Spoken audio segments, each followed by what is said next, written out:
Uma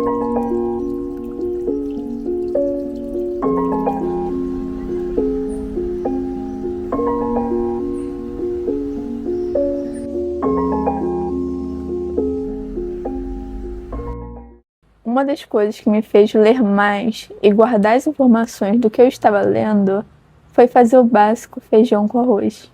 Vai ter alguns momentos na sua vida que você vai pensar que está tudo tão tranquilo que você não está pensando em nada. Porém, o seu cérebro está o tempo todo armazenando informações sobre o ambiente que você está. Isso acontece também durante a leitura.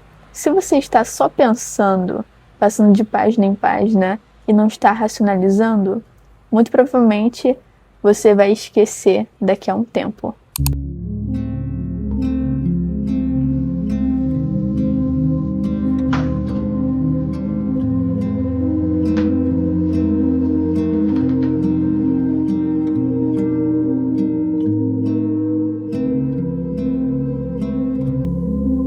Pronto, temos uma página agora. E o que nós vamos fazer? Nós vamos ler uma página sozinhos aqui. Você e eu aqui lendo uma página inteira para criar uma linha de raciocínio. Esse livro, ele está disponível na Amazon. Vou deixar o link dele na descrição.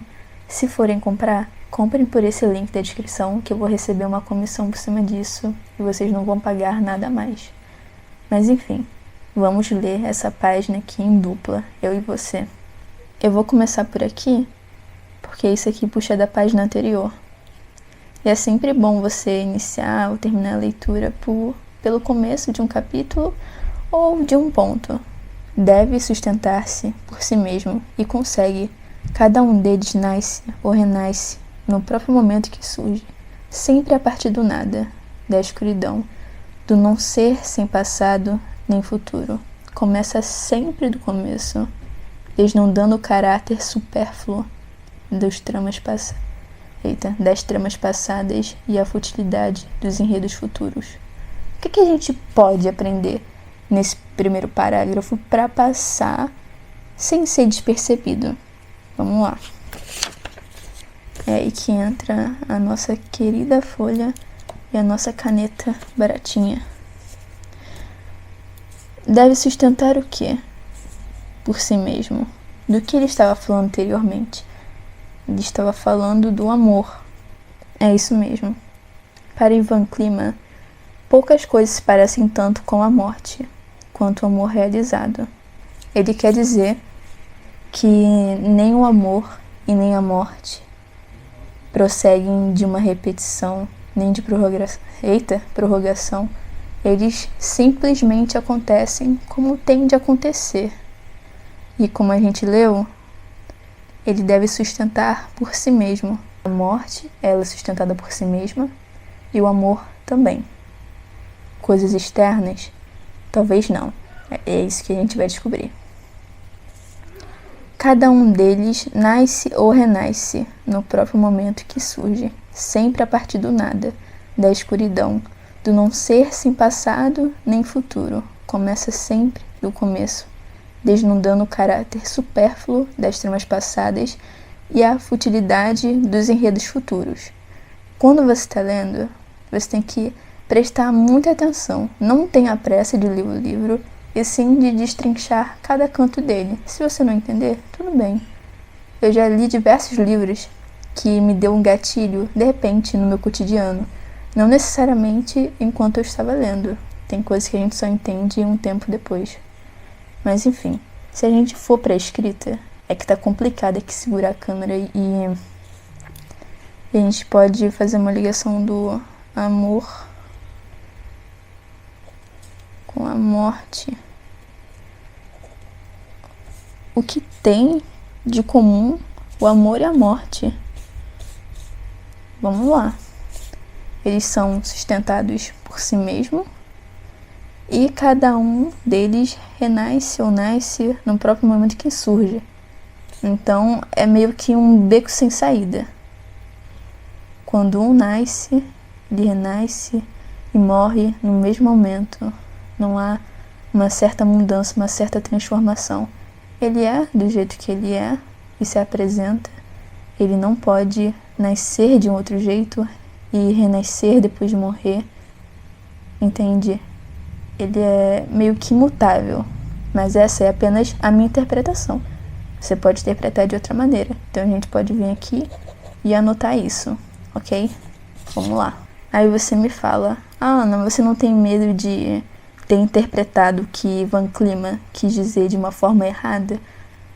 Não, nesse caso não, porque não é um livro técnico, eu não vou usar isso para a faculdade ou para estudar sociologia ou filosofia, no caso o curso de psicologia, e eu estou lendo esse livro para criar novas ideias. Se você quiser ter um aprofundamento maior, você pode ir pesquisar sobre o autor, ver qual é a ideia central dele. É porque esse aqui é um livro de Bauman, a ideia apresentada é uma ideia de Ivan Klima. Mas enfim, basicamente isso.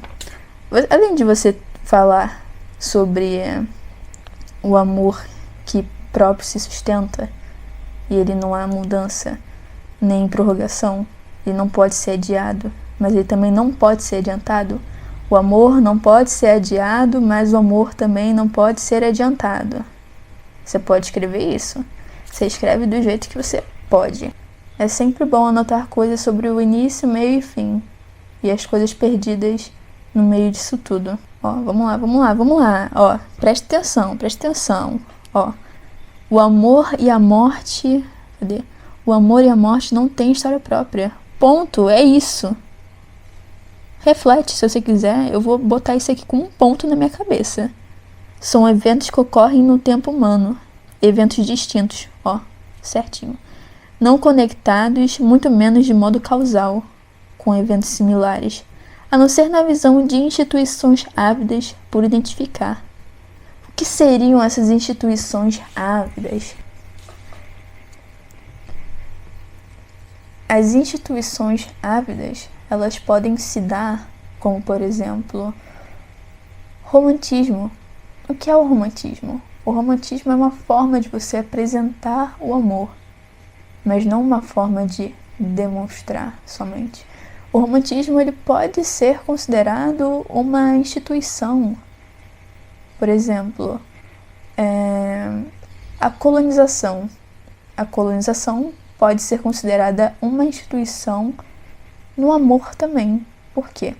A colonização, ela mudou a forma de como os afetos acontecem. O que isso quer dizer? Os povos originários, eles tinham a sua forma de amar, mas essa forma de amar, ela foi influenciada pela colonização, trazendo o cristianismo e seus valores religiosos para esses povos que eram originários aqui no Brasil. Isso é só um exemplo, mas acho que o romantismo talvez mais gente tenha acesso, porque é muito colocado em filmes de romances e coisas do tipo. Esse ângulo aqui não está muito favorável, mas vamos continuar. Essa foi a associação que eu fiz sobre instituições ávidas por identificar. Por inventar, o que a gente pode pensar também? Instituições também pode ser papos de pessoas na internet que dizem como você tem que se relacionar. Olha só, não precisa ser algo muito elaborado, mas tem diversas pessoas que dizem que você tem que se relacionar de certa forma porque esse é o certo e que talvez a outra pessoa corresponda a você diante disso. Retrospectivamente, essas conexões e compreender o incompreensível. Tem coisas que não são possíveis compreender. Eu acho que ele fez essa ligação com o amor. O amor, ele é único. Ele nasce, morre e acaba. Assim, não tem muito o que você fazer com ele, não tem como você controlar ele. Você pode controlar outras coisas, mas o amor, não. O que é o amor? Entra na questão, o que é o amor? O amor, ele é isso. É esse algo que ele não tem uma ordem correta. É isso que ele quer dizer. O amor, ele não tem uma ordem correta. Ele não tem uma maneira certa de existir. Ele não é aquilo que dizem. Ele é isso. é essa desordem.